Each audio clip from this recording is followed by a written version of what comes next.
vai fazer mais um episódio do Debates com a 699, que é a ideia do podcast para a gente apresentar as ações em relação à mudança do plano piloto, com o apoio do Zé Ricardo e a nossa chapa 699.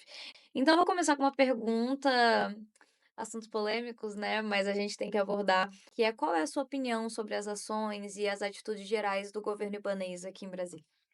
Bom, Raquel, primeiro, obrigado, né? Bom a gente estar continuando com esse espaço aqui de podcast, né? Desses debates da Chapa 699, Unidade Petista. E estamos junto aqui na construção da minha candidatura, né? Até porque a gente tem debatido que para tocar o PT não é uma coisa de uma pessoa sozinha, é uma construção coletiva. E a minha candidatura é a chapa, né? Apesar de números diferentes, a gente se entende como uma coisa só. Então, sou Zé Ricardo, candidato a presidente do PT do Plano Piloto, número 520, e também estamos aqui junto na mesma chapa, a chapa 699, Unidade Petista, com essa ideia de, né, o PT ser um partido atuante aqui no Plano Piloto. E uma coisa que nós vamos nos deparar, conectando com a pergunta que você me fez, é justamente as ações do governo aqui nesse território do Plano Piloto. O governo ibanês é um governo, né, que não está preocupado com a melhoria da vida das pessoas, ao que tudo indica, é um governo que está preocupado em ganhar dinheiro, e o meio que eles encontraram para fazer isso, né, para capturar o fundo público, é justamente um conjunto de obras, mais obras que atendem apenas uma parcela da população, porque são basicamente obras viárias, que na maioria das vezes não estão planejadas numa lógica de transformação da mobilidade urbana da cidade, mas simplesmente alargar pistas e botar viaduto para você, né, dar vazão aos carros. Isso já está provado hoje, né, em todos os grandes debates de mobilidade, direito à cidade, que simplesmente o alargamento de vias ou viadutos não resolve. Quanto mais você alarga, mais carro vai ter, então isso não dá fluidez para o trânsito. E nós temos uma perspectiva diferente. Nós temos uma perspectiva de que o governo ele tem que atuar para melhorar a vida das pessoas. E, se for para fazer obras, são obras para melhorar a vida das pessoas, né? Transporte público. E aí Não entra, fazer matéria de guerra. obviamente, que tem coisas que não dependem de obra pública, né? Que depende de gestão. E nós entendemos que um ponto muito importante, não só aqui para o plano piloto, mas para todo o Distrito Federal, que é uma demanda imensa para a população, é a questão da mobilidade urbana, né? Esse é um tema que pega, né, para todo mundo do povo, porque isso interfere diretamente na sua qualidade de vida. As pessoas não querem perder 2, né, 3 horas se deslocando para chegar no trabalho ou para retornar para casa. Esse tempo poderia estar sendo utilizado de maneira muito mais útil, estudando, fazendo atividade física, lazer ou mesmo tempo livre, né. Então, a gente entende que é fundamental uma política de mobilidade urbana. O plano piloto é uma região, né, que tem um certo privilégio nisso, porque além de ter vias, né, já estruturadas, tem uma malha de cicloviária, né, imensa, né, que atende todas as quadras, mas nós precisaríamos estar adotando políticas que estimulassem, né, o uso do transporte público e diminuíssem o uso do carro. Então, isso é uma política importante para que a gente pudesse ter mais, né, mobilidade. E aí, dentro disso, não adianta só eu ter um transporte público de qualidade, eu preciso mudar a mobilidade de maneira geral. Então, eu preciso melhorar as calçadas para ter não só as pessoas poderem caminhar, mas caminhar com segurança, com acessibilidade, né? Vamos lembrar que aqui a população de idosos no plano piloto, né, já aumentou sensivelmente. A gente pode adotar outros modais alternativos para garantir a mobilidade das pessoas, além do transporte público.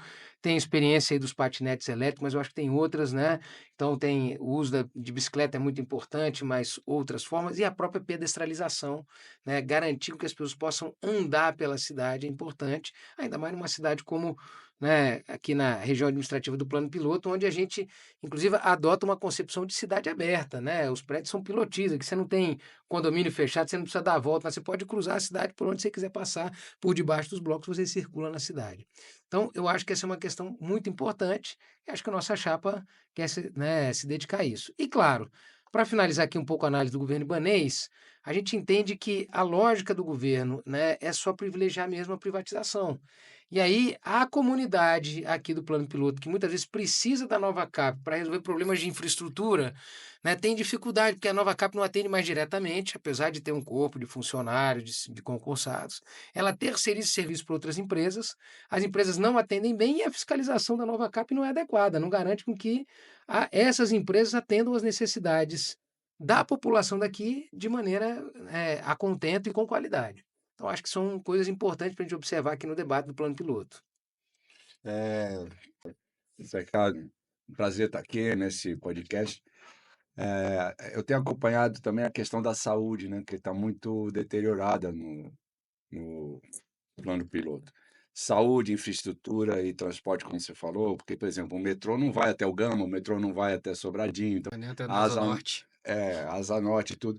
Então, complementando, né, a questão do transporte. Eu queria que você falasse um pouquinho mais da saúde, apesar que o SUS tem atendido bem, mas a saúde distrital, né, e na periferia também está um caos, né? Então, como o ano que vem é um ano de eleição, eu acho que as coisas que o Ibanez tem feito é muito importante para a nossa chapa. Eu queria que você desse o fechinho e depois. Ô, Canjiano, e eu acho que isso é um tema fundamental, né? É muito importante a questão da saúde, da qualidade de vida. Acho que assim, tem três elementos importantes para a gente refletir nesse tema. Primeiro, a importância da atenção básica ou atenção primária, né? Essa é uma lógica de saúde muito mais eficiente e mais econômica, inclusive para o Estado. Porque a atenção primária é justamente a porta de entrada. E é aonde você tem, vamos dizer assim, os clínicos gerais ou os médicos de família, os generalistas, que eles podem cuidar dessas pessoas de maneira mais longitudinal, ou seja, acompanhando a vida dela, o ciclo de vida dela. E isso faz com que você, né, impeça com que os agravos ou outras doenças, né, evoluam de uma maneira descontrolada. E aí sim geram impactos, inclusive de custo, muito mais alto, porque o cidadão vai ter que acessar os outros níveis, né, de atenção à saúde, o nível secundário, os hospitais, que além de muito mais caro, é muito mais difícil resolver. Então, se a gente tivesse um governo que investisse bastante na atenção primária, e fizesse com que, né, a população visitasse as UBSs, né, as unidades básicas de saúde, né, cuidasse da sua saúde, a gente diminuiria muito o acesso aos hospitais, diminuindo Sim. fila, Nós temos diminuindo grandes lotação. hospitais, né? O Grandes Atacama, hospitais. o Hospital de São Paz, bons tudo aqui no hospitais, plano piloto. mas são sobrecarregados, porque Tem as gente. pessoas não cuidam antes, então vai todo mundo correr para o Então, hospital. Aqui, o Distrito Federal, né, é uma das menores, está abaixo da média nacional da cobertura de atenção primária, né? A média nacional, se eu não me engano, chega a 85%, aqui é 74%, ou seja, 10 pontos por cento. Então, e um estado que é muito rico, tem a maior, né, quantidade de médicos por habitante, de enfermeiros por habitante. Então, a gente poderia aqui ter uma saúde muito vigorosa. E conectando com o nosso debate do plano piloto, né, eu acho que é um papel, né, dos petistas, ao atuarem na comunidade, incentivarem com que a população se aproprie das unidades básicas e participe, né, das unidades básicas. Vamos lembrar que toda unidade básica tem um conselho, sim, né, local, um conselho da unidade, que vai discutir as políticas de prevenção, de promoção, fazer horta comunitária, atividades de, sei lá, yoga, fitoterapia, terapias alternativas. sim, A comunidade precisa se envolver, né, com a sua unidade básica, que é o posto de saúde, e a partir dali você desenvolve uma relação aonde a comunidade cuida da sua saúde, a unidade está inserida na saúde da população, e eu acho que isso a gente promove muito mais bem-estar. E sim, os outros dois elementos que eu queria comentar rapidamente é que é o seguinte: hoje é muito importante, né, para a saúde das pessoas, né, a gente cuidar de uma dinâmica, né, da prevenção, da promoção, que tem a ver com o quê? Com estimular mais, né, o combate ao sedentarismo, as pessoas se movimentarem, ter atividade física. Eu acho que isso nós poderíamos desenvolver muito governando as quadras aqui do Plano Piloto, ou na Vila Planalto, ou na Vila Telebrasília. equipamento a gente tem. Equipamento tem, mas você Dinheiro também. poderia construir Tá. formas de ampliar o uso e estimular as pessoas. Segundo, a ideia da alimentação saudável, que a gente falou até no podcast, No com primeiro. feiras de orgânicos, com a CSA, com hortas comunitárias. E também eu acho que tem uma outra iniciativa muito importante hoje, que impacta muito na saúde, que é a saúde mental. É, Então, nós poderíamos estar tendo programas de terapia comunitária, né, aonde a gente estimula que as pessoas cuidem da saúde mental dela. E esses 3 fatores, o sedentarismo, a má alimentação e a falta de saúde mental, é o que mais impacta hoje na saúde das pessoas. Elas já chegam no posto já com esse se a gente atuasse sobre isso, a gente diminuiria a presença nos postos de saúde e inclusive outros agravos que levam às outras, né, níveis de atenção à saúde. Então, Sim, isso é uma coisa muito depois eu importante. vou passar para Não, o à Adriel, vontade. mas eu acho que só para finalizar, educação, porque educação nós tivemos uma vitória Eu com ia a tocar no ponto educação profissional, inclusive, para isso, cá, então mas pode ir, toca lá. vai na linha da educação. Olha, uma das coisas que pega muito para quem contrata, eu falo assim, como empresário daqui da região, que atua no plano piloto, tenho diversos amigos empresários que estão com saudade de um PT, inclusive, mais combativo, que precisa radicalizar mais, né? A gente tem que ensinar esses neoliberais aí algumas coisas bem básicas, Exato. infelizmente, mas a falta da qualificação de mão de obra e programas que a gente poderia fazer para que o jovem, o idoso, a pessoa que frequenta o plano piloto consiga passar esse tempo aí esperando um transporte que já está ruim, mas se educando mais, fazendo mais. Tem tantas coisas que a gente está analfabeto hoje com a tecnologia, né, que precisam de constante atualização. O que que você acha, assim, que a gente pode atuar para fortalecer não só o incremento de uma mão de obra mais qualificada, mas também crítica, né, para que a gente possa ter um empresariado crítico aqui no plano piloto como referência? Olha, Adriel, eu acho que assim, né, primeiro a gente trouxe um tema assim, o tema da educação, acho que ele é muito importante, estamos acabando, o Simpro acabou de sair de uma greve, né, os professores estão aí lutando para melhorar suas condições, é a categoria, né, de ensino superior que é pior remunerada, olha a inversão de prioridades, né, que deveria ser uma das melhores remuneradas, né, Para pagar banco tem dinheiro, para para pagar poder, exatamente, né? né, para comprar né, vender o BRB aí no, né, e É, comprar um banco, né, duvidoso, tem duvidoso. dinheiro, mas para pagar, né, e bilionário, né, mas para pagar melhor os profissionais que educam a nossa população não tem. Eu acho que isso é muito pertinente. Mas acho que também serve para esse debate da educação a estratégia comunitária, né? A classe média poderia estar ocupando as escolas, né, públicas, participando delas. Porque muitas vezes a classe média reclama da qualidade dessas escolas. Mas se, né, quem mora na quadra participasse ali, né, do conselho escolar, né, tivesse atuando ali, a gente poderia melhorar a qualidade para a classe média voltar a frequentar essas escolas e essas escolas serem um ponto, né, não só de qualidade na educação, porque é uma educação pública, a classe média já paga, baratearia inclusive seu custo de vida, né, mas também para a gente ter escolas mais inovadoras. A classe média pode contribuir para isso, né? E as escolas que tem aqui no plano piloto, que atendem não só os filhos da classe média, mas os filhos da classe trabalhadora que servem essa classe média, poderiam ter melhor qualidade. Então, eu acho que uma atuação importante do PT plano piloto é estimular na sua atuação nas quadras que a classe média vá para essas escolas, ocupe essas escolas, ajude essas escolas a se qualificarem. Proponha, né, as Esse, temáticas de Propõe educação. esse temáticas. ponto é super importante. Nós temos É. 3 escolas que o conselho de pais e mestres funcionam. Aí você vê a qualidade da escola. É Exatamente. diferenciada. A 115, que é uma escola super reconhecida, né, que tem trazido experiência lá de Portugal, Escola da Ponte? da Escola da Ponte, enfim. Então, eu acho que, mais uma vez, a gente dialoga com esse tema da atuação comunitária. E aí, para dialogar com a sua questão, né, da qualificação profissional, tem duas coisas, né? Primeiro, eu acho que, assim, de uma maneira geral, a gente tinha que estimular a leitura, né? E eu acho que é muito bom o projeto que a gente já teve, né, e continua existindo, mas poderia ser potencializado, Educação que é da gente cultural. ter as bibliotecas nas paradas de ônibus, Uhum. mas também em outros locais, né, que as pessoas estão esperando ali a gente estimular o acesso ao livro, né? E a segunda coisa, assim, nós temos um IFB bem aqui na Asa Norte.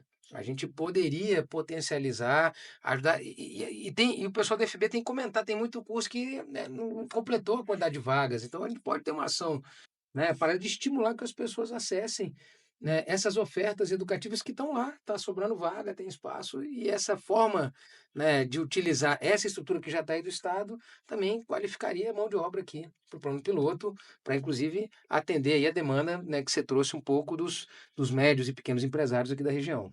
Sim, com certeza. E aí, minha querida?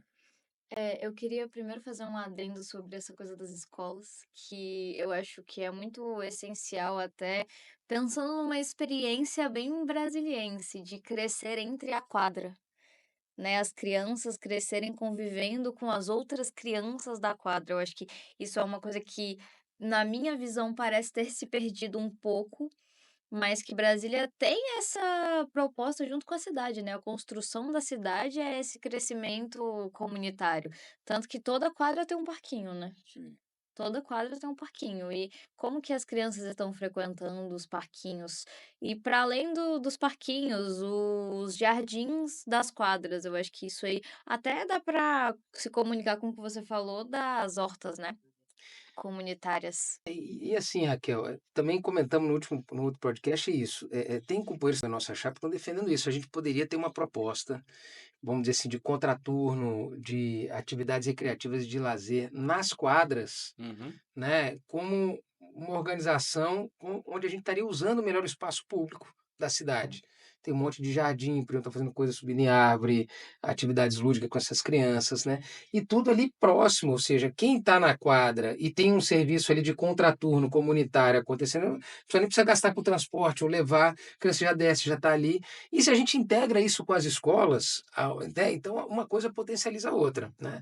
Então, mais uma vez, assim, inclusive para a gente ir amarrando, né, sintetizando esse raciocínio, a nossa atuação comunitária, não só nos conselhos, conselho tutelar, os conselhos comunitários, mas principalmente ganhando os síndicos, os prefeitos de quadra, e a gente assumindo com um modo petista de governar essas quadras, a gente pode dar ênfase a esse elemento comunitário que está no projeto do Lúcio Costa, que é de ter um espaço onde quem mora ali, né, organiza a escola, organiza a UBS, o posto de saúde, né, usa o jardim, o espaço comunitário, pode fazer uma horta.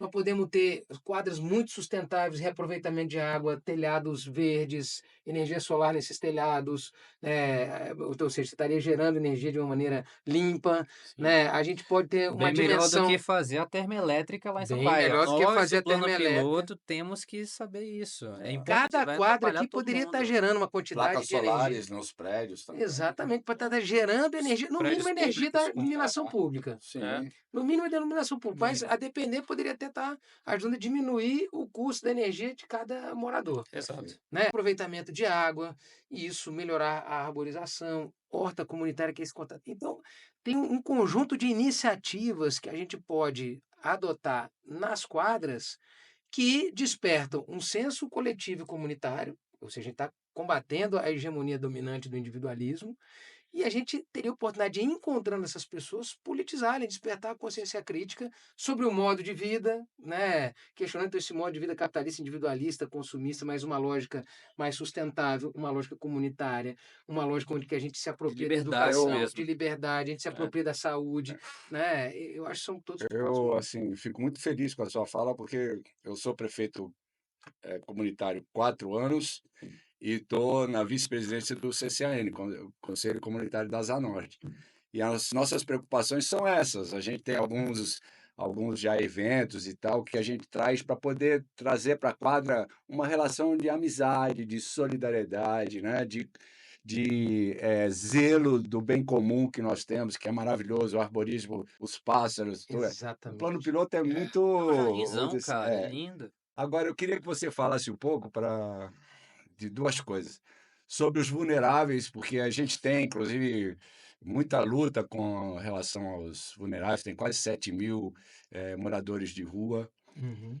alguns alfabetizados, outros com famílias inteiras. Se você vai ali na UNB, você vai ver crianças, Ah, né? E tem uma marginalidade. E o CCAN, que eu vou falar um pouco sobre ele, e traz uma fraqueza muito grande, que é o governo não ter políticas articuladas, porque aí o morador acha que é polícia a solução, mas a polícia não resolve, a não ser que tenha um flagrante de droga, ou de crime, ou de roubo, ou qualquer coisa nesse sentido. E não é esse, porque o morador está ali, ele mora ali, ou então ele fica nas redondezas, remexe o ah, lixo e tal, mas o Estado, e aí foi uma carta que foi feita com o Ministério Público, inclusive, que precisa ser articulação. Mais abrigos para poder as pessoas tomarem banho e tal, serem acolhidos uma noite de frio. ter uma reintegração social, né, apenados, você hoje tem o governo já mexendo com apenados, mas é muito pouquinho, né, que é para limpeza e tal, quer dizer, você ter atividades e ter assistência de saúde, de moradia, de transporte para pessoas vulneráveis e tentá-las reintegrá-las ou, né, no lugar que ela está, que ela vem aqui por causa da subsistência, ou, no lugar que ela vive, né. Então isso é uma coisa muito difícil, porque a articulação de vários setores e tal, tem ONGs que trabalham com isso, mas eu queria que você colocasse, a sua visão de vulneráveis e como que o PT poderia, inclusive aí você já pode pegar a questão da segurança pública e como o PT poderia estar se organizando para poder ajudar nesse tipo de atividade, que eu acho que é super importante para nossa chapa, inclusive. Não, e temas muito importantes. Os moradores de rua, a população de rua, né? Todo mundo é visível, a gente percebe, nós estamos convivendo com isso cotidianamente. Eu acho que um primeiro ponto que eu acho sempre bom, né, nesse debate, é a gente entender o seguinte, né? Nós temos uma sociedade que é uma sociedade dividida em classes, desigual, e nos atuais marcos, como essa sociedade está organizada, nós não vamos conseguir resolver esse problema, né? Tem um problema de fundo e eu acho que se conecta muito com o PT, porque o PT defende uma sociedade diferente, uma sociedade socialista que supere o capitalismo. Porque no capitalismo, infelizmente, nós vamos ter sempre gente sobrando. Gente do lado de fora, Marginalizada. gente excluída, né? E assim por diante, Sim. gente precarizada, gente muito explorada. Então, eu acho que esse é um primeiro ponto, a gente continuar perseguindo o máximo de organização da sociedade para que em um determinado momento a gente produza uma ruptura com o atual sistema, porque ele é injusto e ineficiente, né? A segunda coisa é que, bom, mas enquanto a gente ainda não produz essa transformação profunda, o que que a gente faz diante dessa situação e aproveita essa situação como um elemento de politização, de organização. Então, eu acho que, assim, uma coisa importante, né, são duas iniciativas. A primeira, eu acho que um pouco do ponto de vista econômico, eu acho que, assim, a desigualdade social é resultado da desigualdade econômica, falta, né, de recursos mesmo, as pessoas são excluídas pelo sistema. Então, nós poderíamos discutir que ao invés do GDF fazer contrato de grandes empresas para fazer a limpeza, para fazer poda, né, fazer varrição, a gente poderia discutir que essas empresas fossem empresas de menor porte, médias, Locais. locais, mais vinculadas à economia, então gira aqui, e a gente adotasse uma política para que as pessoas que fossem empregadas, né, nessas atividades de manutenção da cidade fossem justamente aquelas que as quadras poderiam selecionar nos seus processos, né, de acolhimento dos moradores de ruas que estão em todas as quadras.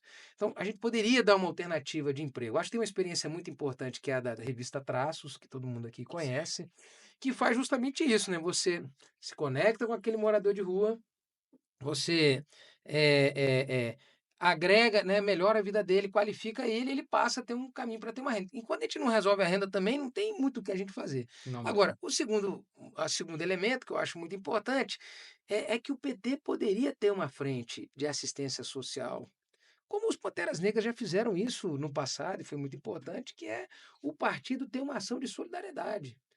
Ver as pessoas que estão em dificuldade. Primeiro, garantir o mínimo, que é alimentação, com, né, doação de cesta básica, mas ver a situação dessa pessoa, ajudarem ela a se regularizar, enfrentar a burocracia, que é muito difícil, né, buscar caminhos para que elas possam ter algum tipo de emprego, de trabalho. E a gente vai criando uma rede de proteção. Vamos lembrar que as igrejas evangélicas se fortaleceram muito por conta dessa rede de solidariedade. Sim. Que quem está aqui. Então, o PT pode produzir uma rede de solidariedade, né? Tendo uma espécie de uma rede de proteção social, de ver quem está em dificuldade, acolhe, tenta ajudar. Claro, isso não é uma tarefa simples, isso é uma tarefa do Estado, não é do partido, mas com isso, com essa ação, né, social, a gente consegue agregar as pessoas ao PT, politizarem elas e ajudar também a resolver os problemas objetivos e materiais dessas pessoas com ações de solidariedade. Então, essas duas coisas eu acho que são importantes a gente defender, né? Que nós temos empresas aqui nas quadras de manutenção vinculadas à comunidade que possam empregar, né, a população de rua, e a gente ter o PT uma ação de ter uma rede de proteção social onde a gente consiga se relacionar com as pessoas, captar, ver o que a gente pode ajudar elas, né? Então, acho que isso é fundamental. E claro, e assim, Cageno, isso dialoga muito com o tema da segurança pública, porque a classe média, né, é incutida por esse discurso da imprensa de que a gente vive uma alta insegurança. É claro que a gente vive uma alta insegurança, numa sociedade desigual você vai ter insegurança, né? Mas como é que a gente resolve isso, né? A gente resolve, primeiro é isso, enfrentando a desigualdade social, né? E no campo da segurança, a gente precisa criar uma rede comunitária onde a nossa rede, que é muito mais comunicação, possa atuar sobre isso. Um segundo elemento que já está provado aí nas cidades, que é muito impactante no combate à violência, né, às questões de segurança pública, tem a ver o quê? Com iluminação, que é chave, você diminui principalmente para as mulheres, Sim. né, o risco de uma violência sexual e você requalificar os espaços urbanos. Ou seja, tem um espaço que está degradado, está meio sujo, a gente ir lá, requalificar, pintar, limpar e dar um outro uso para aquele espaço, né? Bogotá é muito reconhecido internacionalmente por ter enfrentado muita degradação e a segurança pública com esse tipo de medida: iluminação, requalificação urbana, né? Essas duas medidas foram fundamentais, né? E uma terceira coisa que eu acho que é importante é que é o seguinte: a gente poderia articular mais a rede de câmeras, né? Porque eu acho que a câmera ela é uma coisa que ajuda mesmo a você ter um pouco as pessoas encararem o espaço público como um espaço onde todo mundo está vendo, todo mundo está vendo o que está acontecendo ali. E olha, todos os comércios têm a sua câmerazinha, né? Às vezes nas quadras, nos blocos tem. Então, se a gente integrasse isso aí, hoje com inteligência artificial, você pode integrar e montar um monitoramento melhor. Eu acho que essas são medidas muito mais eficientes do que eu simplesmente aumentar o policiamento com gente armada, que Ou no mandar fundo para acaba abrigo. produzindo muito mais hostilidade e Sim. violência do que a gente consegue resolver o problema de fato de segurança. Porque é isso, não, aquilo que a gente falou sobre também a política da lei do silêncio. Quando a comunidade se reúne, ela se articula, ela consegue encontrar soluções coletivas para resolver os problemas que a gente enfrenta no dia a dia. Verdade. Sobre essa temática aqui, só para não perder uma estatística boa que saiu agora, o Plano Piloto é uma das cidades do Brasil que não tem problema de déficit habitacional em termos de número de pessoas com imóveis É. desocupados e pessoas que estão na rua. Então, assim, é legal pegar essas experiências de outras cidades e ver, por exemplo, que já dá para fazer muita coisa aqui, que faz funcionar muito bem. Esses dias eu estava andando pela L4 e tal, e pensando assim, caraca, velho, tipo, isso aqui não fica pra trás de nenhuma cidade europeia dessas que a gente fica babando ovo aqui, sendo vendido, que aqui. Cara, Lisboa, se você tem mais de 65 anos e é estudante até os 23 anos, não paga transporte desde 2022. E mais gente usa o transporte, mais gente está na rua, porque não tem o custo, vai poder consumir um pouco mais, vai poder aprender uma outra coisa, poder ficar mais tempo na rua. A questão da habitação, a pessoa que está em situação de rua, e lá está aumentando muito por conta desse problema de déficit, onde todo mundo quer o Airbnb, todo mundo quer explorar, né, economicamente esse espaço, é, tem também diversas formas da gente pegar, mapear esses lugares, dar dignidade para as pessoas, que é isso que acontece, as pessoas estão sem dignidade, no capitalismo, de fato, não tem como ter dignidade para todo mundo. E Adriel, duas coisas assim, né? Que eu já não esqueci de comentar aqui na fala, mas é isso. Faltam equipamentos para a política de população de rua, faltam abrigos, falta assistência social, falta CAPS, falta restaurante comunitário, né? Aqui no Plano Piloto até podia ter restaurante Pois comunitário, é, pois né? é. A Podia gente ter deveria lavanderia fazer um. pública Sim. para que a gente pudesse, né? Também, então, essas medidas de coletivizar o Ou trabalho abrigos doméstico, abertos que o morador pode entrar e pode entrar e sair sair, a hora que ele É, quiser. pode consultar um médico, o clínico geral, alguma coisa assim. sim, E a gente cada vez mais adotar essa lógica de um modo de vida mais coletivo, é isso. sim. E eu acho que aqui, principalmente no plano piloto, tirar essa coisa de né, o trabalho doméstico ficar todo privatizado ali dentro da família e você, né, poder libertar as pessoas. Não, que é a lavanderia coletiva, tem um restaurante Sim. comunitário, né? Você dá outra dinâmica para a vida. E uma última coisa que eu queria comentar sobre o transporte que eu não comentei, que é a importância do debate da tarifa zero, né? Sim.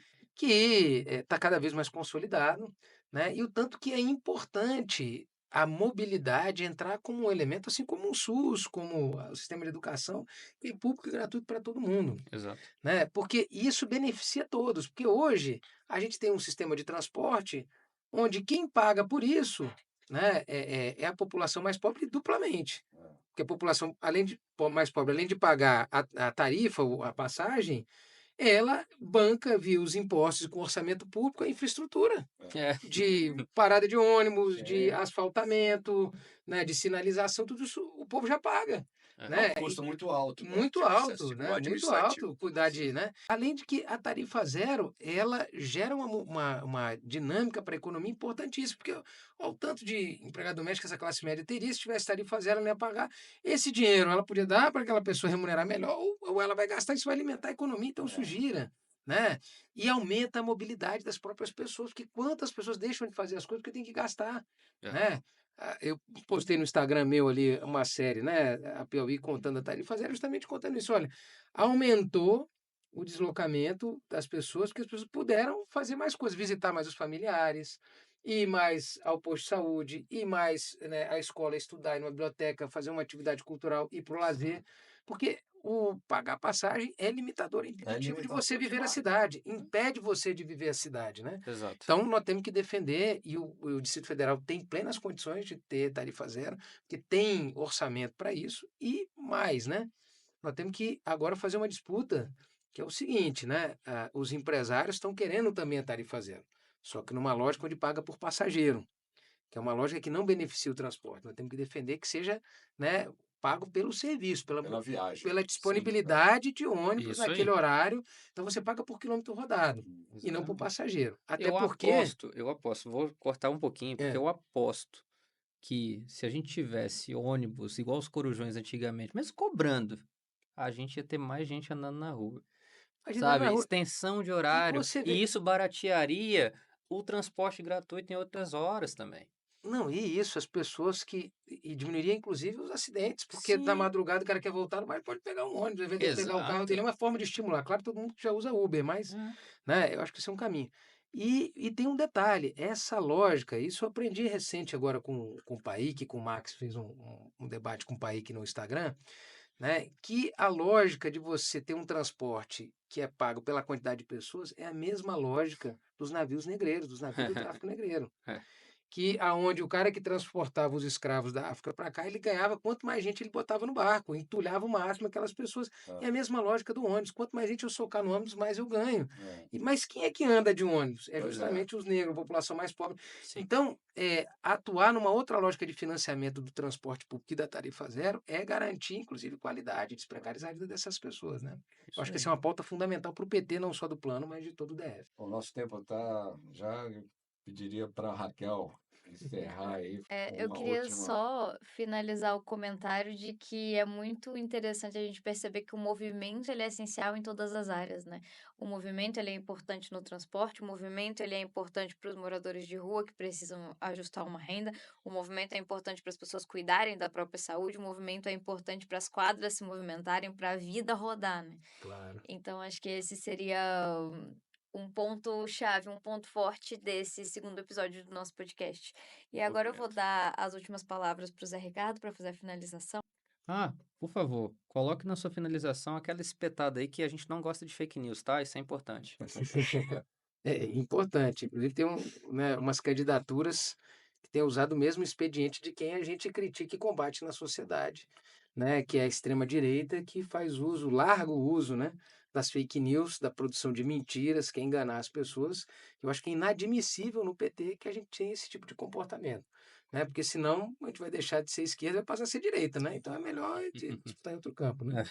Agora, eu queria finalizar, né, mais uma vez, reforçando a importância, né, do debate, da discussão, é coletivamente que a gente vai encontrar soluções. Eu acho que esse é o grande propósito da chapa 699, Unidade Petista, que é produzir um PT cada vez mais coletivo, cada vez mais participativo, que gere mais reflexão, né, entre os seus filiados, entre os seus militantes, porque é a partir disso que nós vamos conseguir ter uma atuação com capacidade de produzir consciência crítica, mais força política e social para o PT conseguir empreender mudanças que são tão importantes para a gente ter uma sociedade mais justa, né, uma sociedade igualitária, uma sociedade socialista, como muitas vezes a gente fala.